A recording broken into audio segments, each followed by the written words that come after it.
Hello everyone, peace of Christ to all. In this video we will answer a question about Muhammad being the last prophet. In a previous video I answered James White. He said that Nabil Qurashi should not say that he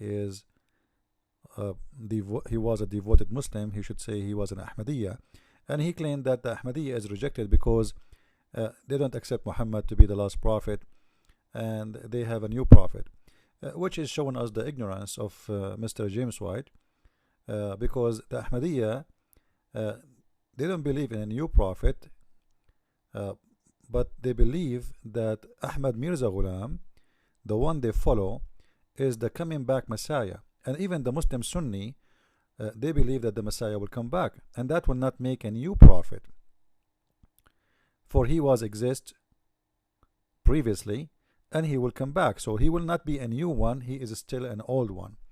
But anyway, like when you learn from an ignorant person, James White, he learned his stories or his let us say what he know about Islam from who? From reading articles of Shabir Ali, or books translated by like translation is done by Muslims. you know it doesn't matter how much you try to read, as long you are reading from others, it's mean you are limited with what people say to you, and as long you cannot go to the roots, then you are stuck with the translation and he said and she said. And this is exactly the story of James White. James White, he tried to present himself as the Pink Panther of Christianity, like he is a detective Gusteau, who is going to investigate things, and he is the smart one. Someone asked me a question here about, this is what bothering me, the Jehovah's Witnesses, they say they are Christians, Mormon, they say they're Christian, but the fact they are not. And then he compared between what Nabil Qurashi he say and what Jehovah's Witnesses they claim. The fact there's nothing to compare. Why? Because the Ahmadiyya, they don't deny that Muhammad is a prophet. You see, they don't change the nature of Muhammad. They don't say that Muhammad is not the greatest. They don't say anything about that. They don't deny the Quran. They don't have a different Quran. They have additional book which is supposedly was given to them by Ahmad Mirza, who is nothing but the Messiah, the promised Messiah. So obviously listening to James White will make you ignorant, because you are learning from his ignorance. He do not know much about Islam yet, but he tried to imply that he is the one who can teach you and correct you, and even correct the one who left Ahmadiyya to teach him what Ahmadiyya is. I'm not going to teach Nabil Qurashi what Ahmadiyya is. He was an Ahmadiyya. So it's very stupid that you will get somebody, he tried to convince us that he know what is right, what's wrong about Islam, more than the one who just left Islam, and specifically for being Ahmadiyya. And I am sure James White do not know what Ahmadiyya mean. Now, this is not really our topic, but this is because of that topic we are talking about this. Some they might think that the Quran state that Muhammad is the last prophet. That's false. You see, many people who they are ignorant, including Muslims, the Muslim, they have a problem. There is discontinue relationship between Muhammad and his Quran and his hadith. As an example, the hadith was collected more than 300 years after Muhammad, as Muslims claim. However, the Quran is no better, because there is no original Quran whatsoever, and nobody knows when the first Quran was exist. And the Quran today they have it is written no less than the 6th or the 7th century. They claim that the oldest Quran right now is exist in Istanbul, which is false. It's a copy, and it's far away from to be original, because even that one, by the way, they say it is written about 350 years after Muhammad, but the fact is no less than 6 to 7 centuries after Muhammad. So because there is a discontinue and nobody knows how to explain this, people they try to understand the Quran based on the words, and based on the words will make you more confused. Why? Because the Quran is not really an Arabic book. and the one trying to explain the Quran, trying to explain the Arabic of the Quran. And this is why we will find a lot of like misunderstood in this book.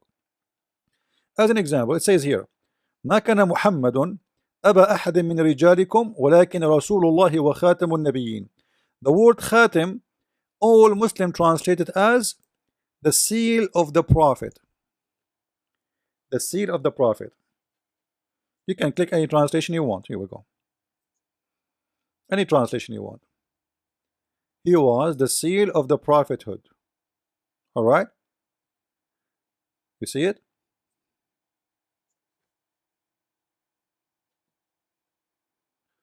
Now, what they say based on this, they say Muhammad must be the last prophet because he is the seal of the prophet. That is very stupid statement from ignorant bunch of idiots who do not know what they are talking about and try to understand the Quran. The fact the word seal of the prophet have nothing to do with he being the last prophet.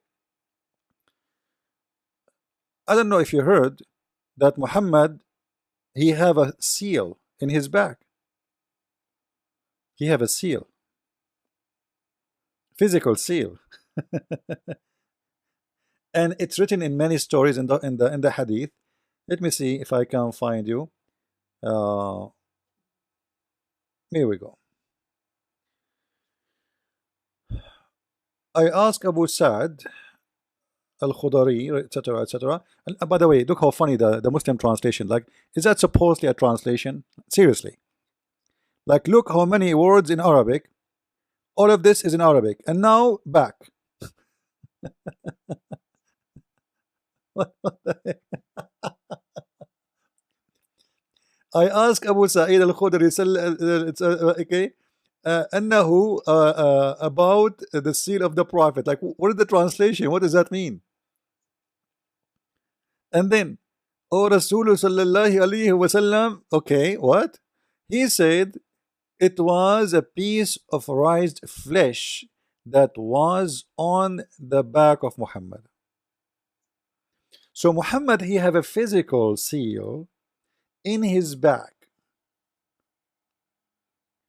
Just to make it simple for you, in case you do not understand yet what is that. That is a seal. The seal is simply a stamp. And the stamp present authority. Does not present that he will not, like, you know, when you put your stamp on a letter, doesn't mean you will not write more letters. If you sign a contract and you put your stamp or your signature, like today we are using signature, but in old days they used to put a stamp. Everybody make a ring, and when it's time to sign, he put his ring, stamp it, and that's it. And this is nothing more than a ring. So the stamp present the authority, not he is the last one. So huwa khatimun nabiyyin. So he is the authority of the prophets, which means he is the authority. By his stamp he confirm all the prophets. He will confirm for you who is the true prophet, who is the false prophet, who is the one to follow, who is not the one to follow. He is the authority, which means he is authorized by Allah to tell you who is a prophet, who is not. Not only this, he is the authority to obey. This is why if we go to the Quran, we will find the Quran say clearly in many chapters, chapter 4 verse number 13, chapter 4 number 69, chapter 4 80. You know, it's funny that it's the same thing. Like the whole chapter is the same, repeating the same thing. You see, the same. That's why I say the Quran is nothing but a repeat. You see, like if we search right now for the same sentence, look how many times is repeated. Actually, even this one here, the second one verse here is the same. The same sentence. What does the sentence mean? And the one who obeyed the prophet, he entered the heaven. The one who obeyed the prophet, not like the one who obeyed the prophet, he obey Allah. The one who obey Allah but he don't obey the prophet, he don't obey Allah. You have to obey the Prophet. Like, here we go, chapter. Let us read this one with the Muslim translation. Oh, just hold on. Let us go to Yusuf Ali. And he who obey the Prophet, and he who obey the messenger obey Allah, but if any return away, like, he will go, he is an evil person. Now this is verse number 80, but let me show you, let me go to Arabic. The one who obey the Prophet, he obey Allah. How by obeying Muhammad? He's talking about specific person now. How by obeying Muhammad you are obeying Allah? What if Muhammad says something wrong? The Muslim, they will say to you, Muhammad, he do not say things, it's wrong, this is false. This is absolutely false. Why? If we go right now to the Quran,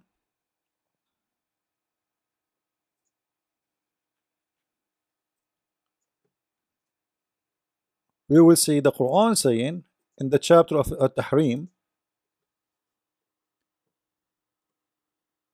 verse number 1, Allah said to Muhammad, why you are forbidding what is not forbidden by Allah? So if Muhammad, he will never say mistakes and he will never make false law, how come Muhammad, he forbid what is not should be forbidden?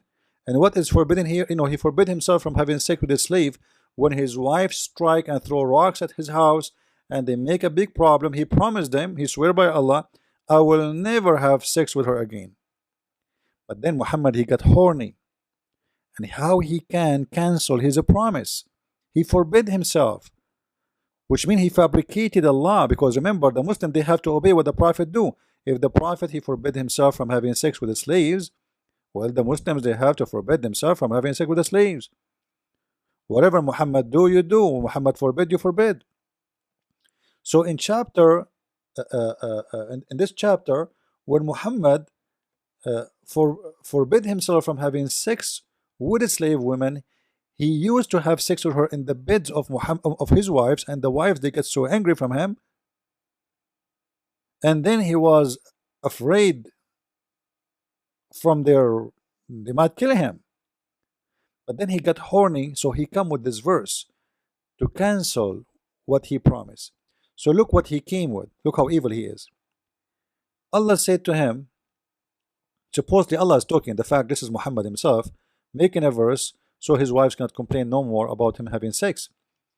O Prophet of Allah, like why you are forbidding which is made lawful for you? However, we are mentioning this to show you that when Muslims, they say the Prophet, he will never say something wrong or do something wrong, this is a clear proof from the Quran that Muhammad, he forbid things should not be forbidden. And remember, whatever Muhammad forbid, it is written as a law. That's it. To the point, even if Muhammad says something and the Quran says something else, the words of Muhammad take over. But in this case, the word of the Quran take over, because Muhammad, he got horny, he want to go back to those slaves to have sex with them. So he come with this verse, and this is the way to shut up the wives who he took oath. He took an oath. He will not have sex with those slaves anymore. But he got horny, he could not resist. So the word Khatimun Nabiyyin, many of the Muslim ignorant, because they are seriously, they are dumb, they don't even understand the religion. The same when the Muslim, they say to you that the Prophet is illiterate. Like, where they get this from, I have no idea. They will say to you, well, it says in the Quran that he is Ummi. Just to show you an example of the stupidity and the ignorance of the Muslims, when they say the Prophet was Ummi, which means he is illiterate. The Quran never speak about Muhammad as a literate man who do not know how to write, how to read. The illiteracy in the Quran is those who do not know the book of God. وَمِنْهُمْ أُمِّيُّونَ لَا يَعْلَمُونَ الْكِتَابَ إِلَّا أَمَانِي. And from them, literate who do not know the book. He's talking about the book of God. Has nothing to do with illiteracy about reading the book or not. All right, read verse number 79. Then those, okay, 78, sorry. And they are among them illiterate who know not the book. So what, who is the illiterate? What book is talking about? Book of God, certain book, not any book. So the illiterates are those who do not know the book of God. But the Abdul, they think that the word illiteracy mean that Muhammad do not know how to write, how to read. But for sure, this is have nothing to do with the like in here, chapter 3, verse number 20 in front of you. You can go to any translation you want, as usual. But they dispute with you, say, I have submitted myself, not submitted, surrender myself entirely to Allah, whoever, etc. Follow me. Okay, now look at this. And to those who have been given the book and the unlearned people. So who is the word is divided to two. Unlearned people and those who've been given the book. So the one is given the book is the one who they are learned, not the one who knows how to write, how to read. Are you getting my point? But the Abduls today, they think in this verse it says that those who they are unlearned is those who do not know how to write, how to read, because they do not understand the word ummi. The word ummi is coming from the Aramaic. Most of the Quran is coming from the Aramaic. The ummi, the ummiyin in the Aramaic is those who they are the Gentiles, those who they don't belong to the community of the believers.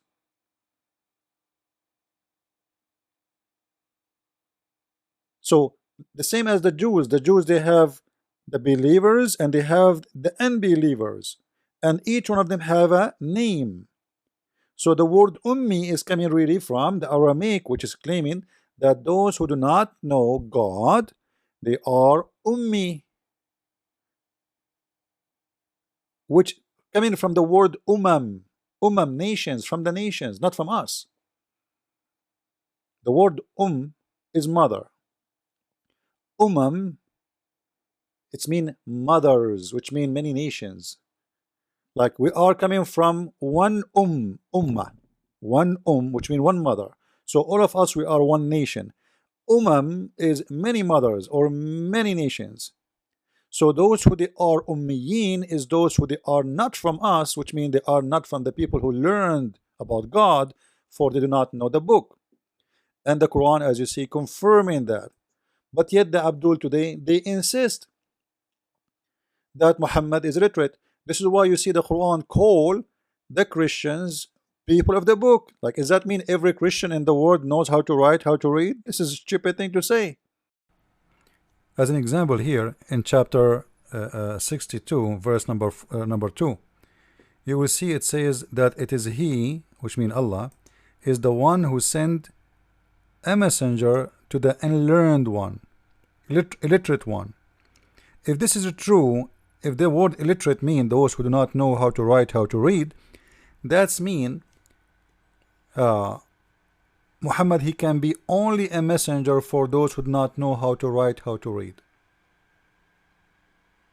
You know what I mean? It says that he is sent as a messenger from the illiterate to the illiterate. That means Muhammad is from the illiterate and he is sent to the illiterate, so he cannot be a prophet for me. Anyone who knows how to write, how to read.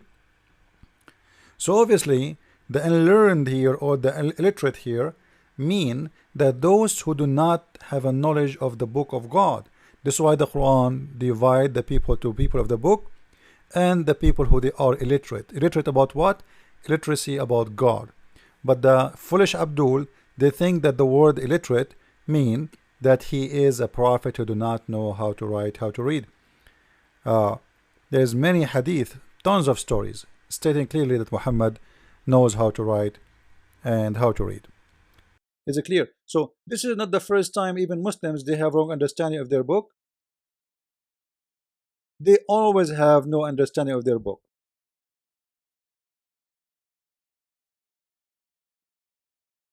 I can show you tons of verses proving my point. So Like here, those who follow الرسول النبي الأمي.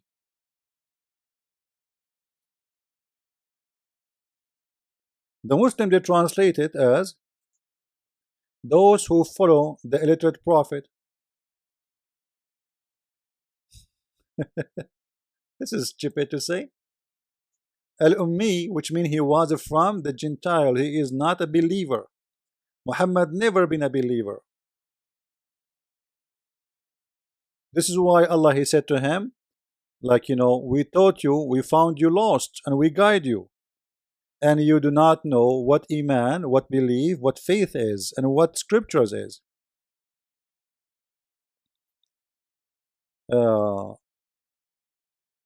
So I think the idea here is clear. Now we continue with Muhammad being the seal of the prophet. All right, he is the seal of the prophet.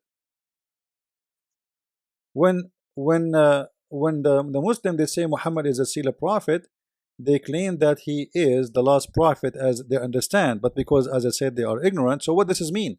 This is mean Muhammad is the authority of the prophet. And let us explain more about this issue.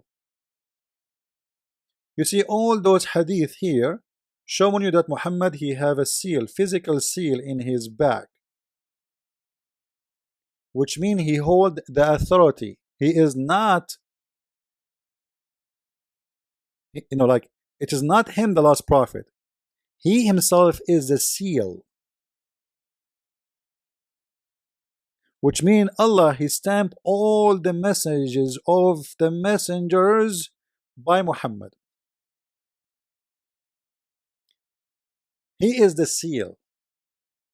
It is not he is the last prophet.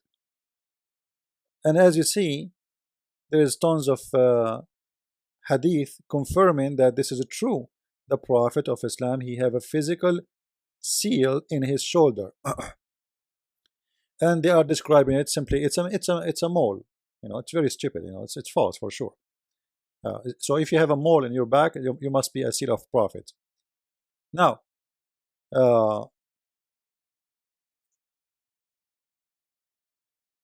Muhammad was actually created before mankind created.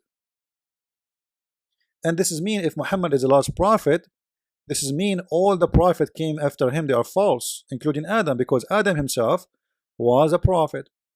You see, when I say Muslim, they have false translation for the hadith, you better believe me. This is why people like whoever speak English only, with my respect to everybody, it's not your fault that you cannot speak Arabic, but I'm saying when you depend in your, like now, if I give you this hadith in front of you, what do you read? Look what it says. They said, O Messenger of Allah, when was the prophethood established for you? He said, while Adam was between being soul and body. But this does not really make too much sense. Like, what does that mean between being soul and body? It's mean Muhammad was not created. Sorry, Adam, sorry. Adam was not created. I was a prophet. They are asking him, when you became a prophet. When you became a prophet. He said, I am a prophet before Adam was created. So if Muhammad is the last prophet, then Adam is a false prophet, Moses is a false prophet, Isa is a false prophet, all prophets who came after him, they are false prophets, for he is the last one. But it's going to be funny that he is the last prophet, in the same time he is the first prophet. Like, I used to joke with people, I says, I am number one in my class, which have only one student. So, according to this, and the claim of the Muslim that Muhammad is the last prophet, as they understand that verse in the Quran, that means Muhammad, there's no other prophet in this earth except him, for he is the first and he is the last, and that is impossible. Now here Muhammad is showing you how much he is mad, he's a mad person, because he thinks he is the first before any man was created. Actually, just to confirm what I'm saying, I'm going to make you listen to this video, please. in this video here, and I say I don't because that's not what I was taught. The Prophet ﷺ said, Kuntu nabiyyan wa Adam bayn al-ma'i wa teen. I was a prophet and Adam was still uncreated. And that's a sound narration. So the Prophet was created before any of the other prophets. You see it? This is Sheikh Hamza. The Prophet was created before any other prophet. So how we will say he is the last prophet? That's mean all the prophet came after him or not exist. And they are a lie. So Muhammad is the seal of the prophet. It meant, and I hope Muslims who claim to be scholars, they are learning. It meant to say that Muhammad is the authority of God, confirming all the prophets were sent by God. Anyone Muhammad don't confirm, he is not a prophet. Anyone Muhammad he accept, he is a prophet. Anyone Muhammad he deny, he is not a prophet. Any law Muhammad he approve, it is approved. Any law Muhammad he deny, it deny. Even he can abrogate the law of Allah. He is the authority. It's very hard sometimes to explain to people who do not understand know Arabic. And not only this, even those who know Arabic, you have to be a very deep thinker, so you can go beyond just the limitation of the sentence. You have to connect the dots. You have to have a lot of knowledge in your brain library, and then you connect them together, and you will see that does not make sense unless it means something else.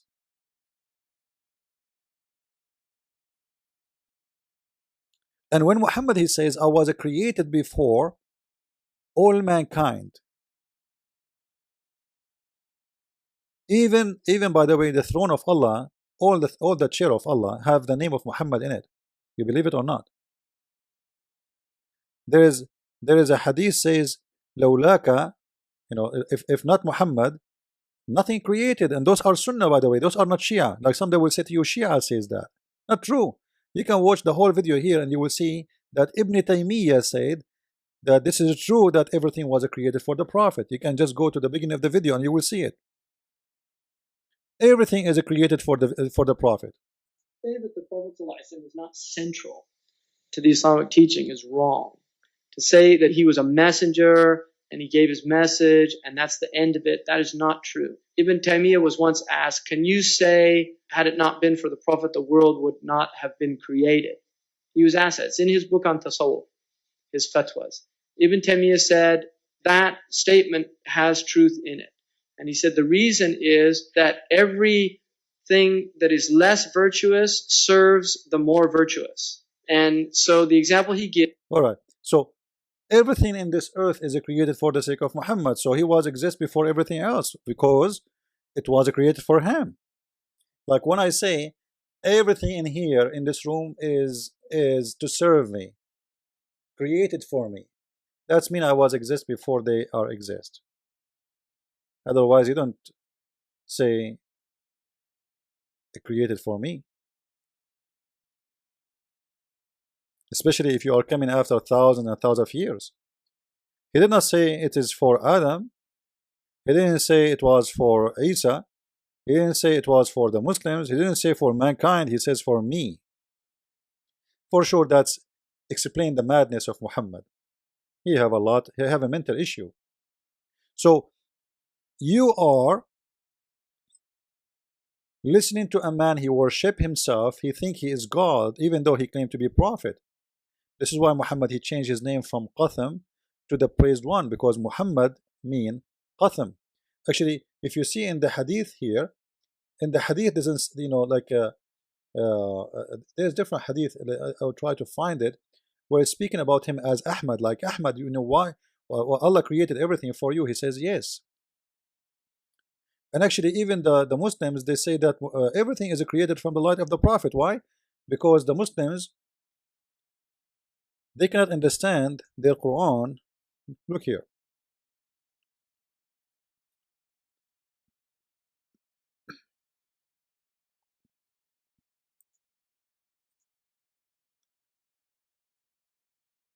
The Quran in chapter 33 verse number 46, Allah described Muhammad that he is Sirajan Muniran. Sirajan Muniran, what does that mean? A lamp, a lighting lamp. So many of the Muslims, they say, well, the Prophet must be made from light. The Prophet must be made from light. He is not a human. And for sure, this is like the major belief of the Shia. They believe that Muhammad and his family, they are not made from flesh like us. They are made from light. And actually, even the Shia and the Sunni, they agree that Muhammad, he is like from his, like there is 124 drop of water came from the forehead of the Prophet. He was sweating. And all those drops, each one of them became a prophet of Allah. So even the prophet of God, they are created from the sweat of Muhammad. I'm glad not from the pee of Muhammad. This is why you see this guy who supposedly, you know, the Muslim, the funny about Muslim, they say to you, we worship Allah only. But the fact, if you listen to this, you will see that those people, they worship Muhammad. He is the center of everything. The Prophet ﷺ said, Kuntu nabiyyan wa Adam bayn al-ma'i wa teen. I was a prophet and Adam was still uncreated. And that's a sound narration. So the Prophet was created before any of the other prophets. He has a relationship to Isa, which is very interesting. Isa is described as being like Adam. And the Prophet is a prophet after Adam, and yet he was created before Adam. And Isa is like Adam. And Isa was a prophet before the Prophet ﷺ, and the Prophet is the last prophet, and yet Isa comes after the Prophet. So it's a very interesting relationship that Isa, because it says in the Quran, the like. See what I'm talking about? So don't be naive and don't go by what Muslim says to you. You want to learn about Islam? Trust me. Here you have the best school, and I can prove it in every time I speak. We don't claim knowledge, we have it. Thank you for watching. Share the video, and don't forget to support us in what we do. We have a link for donation under the video for those who like to help us. And feel free to read my books, The Deception of Allah and Quran in Science and Depth, and even the French one, which is The Secret of the Prophet of Islam. I hope you guys are learning and you are earning knowledge which is priceless. You know, I did not really learn because Muslim they taught me. I learned because I worked hard for it. Everything I'm saying to you, Muslim will never say to you. In Islamic schools, they don't teach you what I'm saying. Islamic schools have one job, is to praise Muhammad. They don't teach you about Islam. Many people, they think if they join Islamic school, you will learn about Islam. This is a stupid belief. Questions are haram in Islam. And if you cannot question, how you can learn? If you cannot ask questions, how you can educate yourself? Actually, even in the Quran, it says, ask not questions. Chapter 5, verse number 51, 101. So, you know, ask not questions. Why? Because if you ask those questions, you might go into disbelief.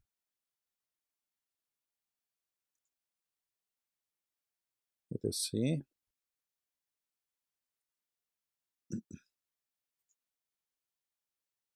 The number is 101. Yet the verse saying you cannot ask questions. Alright? Oh, who you believe, ask not questions about things. It might be like look bad for you. So if I don't ask about things look bad for me, I will ask about what? Look, things is not about things is not confusing. Why? The Quran explained. Because if you ask questions about those things or such a questions, you will become a disbeliever. So what we can ask then? Islam encourages you to ask questions, but it's silly questions like how, brother, why we should not grow our beard with the color of black if it's became a gray? Why we can color it with the color it, dye it with the henna, but we cannot use a black color? Should I say the prayer before I have sex with my wife? Go and read all the stupid questions. Is it true that if I eat ice cream, I will become a brother for my wife? Is it true that if the nipple of my wife touch my mouth and she have milk, she became forbidden for me? Those are the questions are welcome. But serious questions about the religion, it's forbidden. Because the second you ask those questions, it means you are questioning the authority of Muhammad, and that will lead to your death. Follow with me with more videos. Christ is Lord, Islam is false. Amen to that.